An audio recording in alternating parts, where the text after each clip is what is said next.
Well, it's the 11th of August 2011 and I've brought you to Newton-le-Willows near Manchester in England to see something very exciting, and it's this splendid viaduct here, Sankey Viaduct. Now I know what you're thinking. You're probably thinking, oh come on, there are millions of railway viaducts like this all over the world. Why is this one so exciting? Well, it is because this is the first one. This viaduct was built to carry the Liverpool to Manchester Railway over Sankey Brook in 1830, and it's been in use continuously every day doing its job since 1830. Now let's go and find out the mighty watercourse that this bridge was designed to cross. Look how impressive this structure is. From the ground here you can see it's so tall up in the sky there, and just imagine this was made in the days when men did things manually with nothing but a shovel and a wheelbarrow and wooden scaffolding, no big tower cranes, no JCBs, and you can just imagine George Stephenson himself patrolling about, pointing his finger, urging them on as they build this massive structure to cross the mighty Sankey Brook. Well, that's rather unimpressive. Yes, it is, and it begs the question, doesn't it? Since the Sankey Brook is just this little stream like this, why did they build such an enormous bridge like this to cross it? Clearly, I owe you an explanation. Well, let's see if we can find out why. And it's not because this particular valley is deep, because on either side of the bridge there are embankments to lift the track up this high. But why? Let's see if we can find out. Well, here is the reason why. Today, this area is a rather beautiful park with meadows and forests, but in 1830, this was here. Look at this. It's a canal. This is the Sankey Canal, the Sankey Navigation, and there's something else that you need to know about it. This, I believe, was the very first commercial canal built. Now, the Chinese built the Grand Canal much earlier, and the French had built the Canal de Midi, but this canal was built purely for commercial reasons rather than tactical or military ones. Not very much left of it now. It was all filled in the late Industrial Revolution. Very few bits of it left now, these parts here. But what's interesting is the ships that came down here were sea-going ships.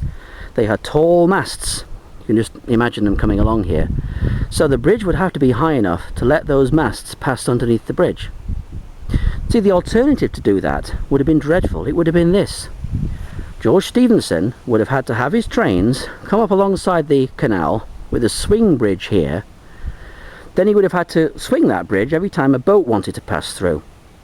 But George Stephenson didn't fancy that. He did not want his trains to be waiting for ships to go past. He wanted his trains to go zooming from station to station, for them to be the first rapid transit system essentially, and he was not going to wait while some sailboats plodded by. That's why he had to build his railway line over the top of these boats, and because they were sailboats with masts, that meant very, very high. So he had to build a tall viaduct, and it required big embankments to be built either side of that viaduct to carry that viaduct over. Now here's something I want to put to you. Not only is Sankey Viaduct the first railway viaduct, was impressive enough by itself, but because of its purpose, I put it to you, it was the first ever flyover. Now this area around here is in fact a park, and it's maintained to the Sankey Canal. Here's another part of the Sankey Canal here, one of the locks, and there's a sign here explaining a few things about the canal. And it says, built in 1755, the canal is the first true canal of England's Industrial Revolution. Its construction opened coal fields around St Helens to new markets and directly led to the industrialisation of St Helens, Warrington and Widnes. And talking about the lock here that's right below, it says, the lock was constructed in 1755 and rebuilt in 1885. The last barges passed in 1910 and the lock was infilled in 1976. The camber edges can be seen in the newly dug trenches, a project to excavate the areas being developed. And the last sign is a few words about the viaduct. Constructed by Stephenson, that's George Stephenson, in 1830.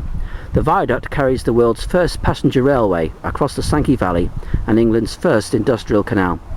The site of national importance, the canal passed under the third arch from the left. Well, from this angle you can't see that because it's wooded over now, but you can pretty well guess from the lie of the canal here how the lock gate is on this side, that it passed underneath one of the arches over to the extreme left as viewed from here. A very interesting site, well worth a visit. Newton Le Willows is this location, close to Manchester in northern England. And there we have it, Sankey Viaduct. Beautiful, graceful, historically significant, and really it's a pity to see it not clean.